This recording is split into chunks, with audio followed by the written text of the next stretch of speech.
Hi. It's TQ. JQ. We're the Q Brothers. This We're here is Small Flower TV.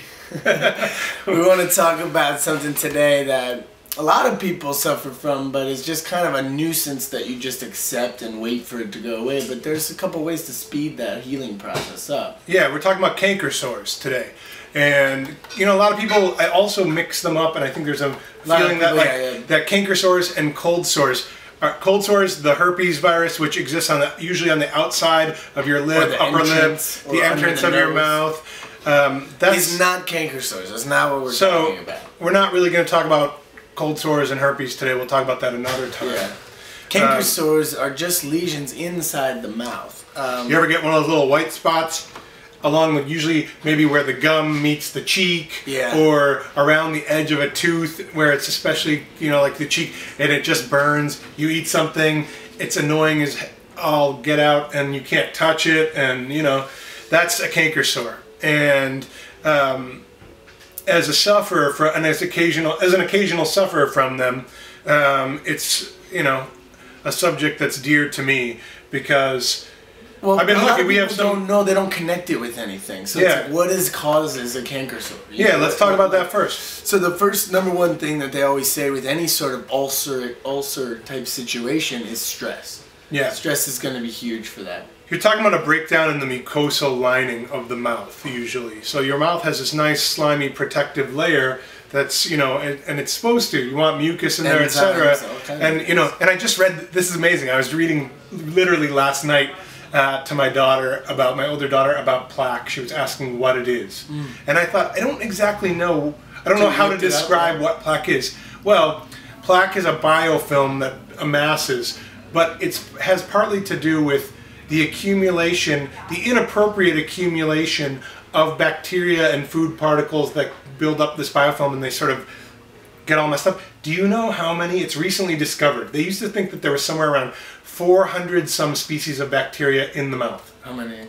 25,000 different species of bacteria are in the mouth. Wow. That's amazing. So you can imagine, you know, some of you might be grossed out. I happen to think that's totally incredible. It's good flora, right? Oh, there's they said each tooth can be a totally different and represent a totally different ecosystem. Wow. No, an ecosystem, have its own set within the mouth, depending on what's going on in the mouth. So that's amazing. But you imagine you have this complex environment. This is a complex environment, and if you have breakdown of any sort of thing thrown out of balance, you can imagine things might go wrong. And I think that's what you're having with a canker sore. Yeah, exactly. And I think that a lot of people are taking ibuprofen and anti-inflammatories, beta blocker kind of drugs, and those... That's for other reasons. Yeah, for other reasons. Headaches, pains. And that seems to be a side effect of it, that people notice with the increased use of that they're getting more canker sores. The other thing that I couldn't find a single thing online for, or any research to support, except that you and I have both had it happen a million times,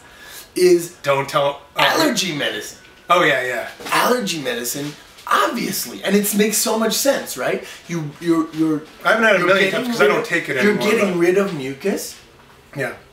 And you're compromising the You're talking about antihistamine allergy medicines. Yeah, natural and over-the-counter ones. When you say natural, you're talking about anything which has an antihistamine effect. So like stinging nettle. Stinging nettle, I don't take it. I love it. A lot of people, it helps them. We recommend it all the time. I'm taking it right now for ragweed. But I don't take it because that happens to me. When I take stinging nettle for more than half a day, I get canker sores in my mouth. So the same is true with Claritin or Allegra, all those things. Yeah. And the other thing I was going to say is that, you know, when you're talking about the pain medications, part of it is that we know those things mess with the stomach a lot, and there are, you know, you can get serious problems by taking them constantly, like the pain relievers and things like that.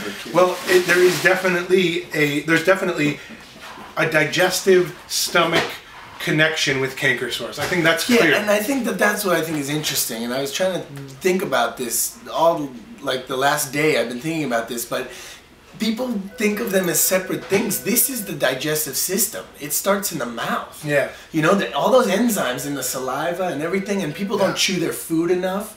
You know, it's just, that's where digestion begins. The first stage is chewing it up in your mouth and breaking it down. But most people think of Let me get it down. This is separate from what happens down here, which is crazy. So when this is the alimentary process that begins. Exactly. Alimentary, which begins with chewing in the mouth. So when you look at the solutions, I'm just going to go through. We're not going to go through them all, but like DGL, you break it up, the powder, you press it into the sore. Yeah, this is used often for mucosal lining in the stomach, but can be used in the mouth. Same with slippery elm bark. Okay? Both of them support healthy mucosal linings. Propolis, that's going to be an antiseptic, antibacterial. You're going to put that in there, it's going to burn like crazy.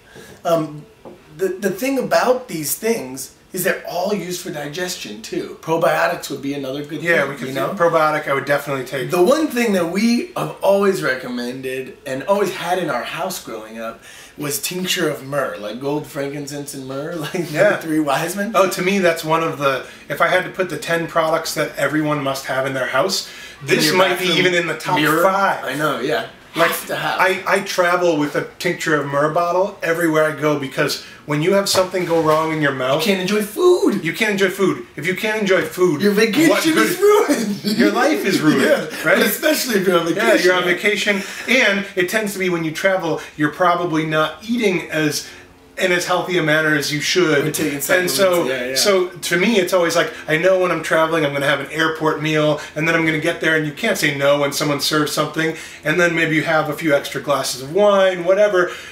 I'm very likely, that's the time where I'm likely to get it. If you bring this and Q-tips, I just dab it in my mouth on the canker sore, I hold it. It burns for a second. It burns so lovely though. It's a good burn. Afterwards, you're like, get out of there. It's numb. It's numb, and also usually within a day, it dries it up, and you just see that thing disappear, and I love that. Yeah, this is the #1 recommendation for me. This is a must. Yeah, I agree. I completely agree. The other thing is, get a toothpaste that does not have SLS in it. Yeah, no sodium lauryl sulfate or those foaming agents. Compromise that lining as well. The other thing is that stress was the cause. Now, when stress is the cause, especially in and if this is part of your digestive system, then also when the digestion is compromised, it lowers your intake of B12. Stress and vitamin B go hand in hand. When you're really stressed, you're using up your vitamin B. You're usually deficient. And when you're stressed, it hurts your digestion, which hurts the vicious cycle. So vitamin B12 in a patch is a good way to do it. You do once a day for 4 days. Not once. Oh yeah, you do once a week. Once a week. You do one. It's a one-time application. It lasts a week. Stays on the shower. If you're into the whole food daily kind of thing, that's an awesome one. I really love this one. But I think that this is the crowning jewel of the canker sore world. Yeah. You gotta get tincture of myrrh. If you suffer from them, not to mention you can just pour it in a little water and use it as a mouthwash to prevent every day. Too. Oh, it's so great, and it just there's a feeling of like mouth health that comes when I just rinse, put a few drops in water, or even just like drop a few drops in my mouth. Use, amazing.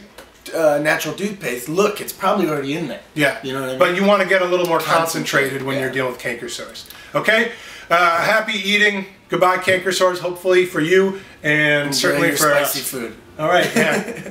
But take care. Cheers.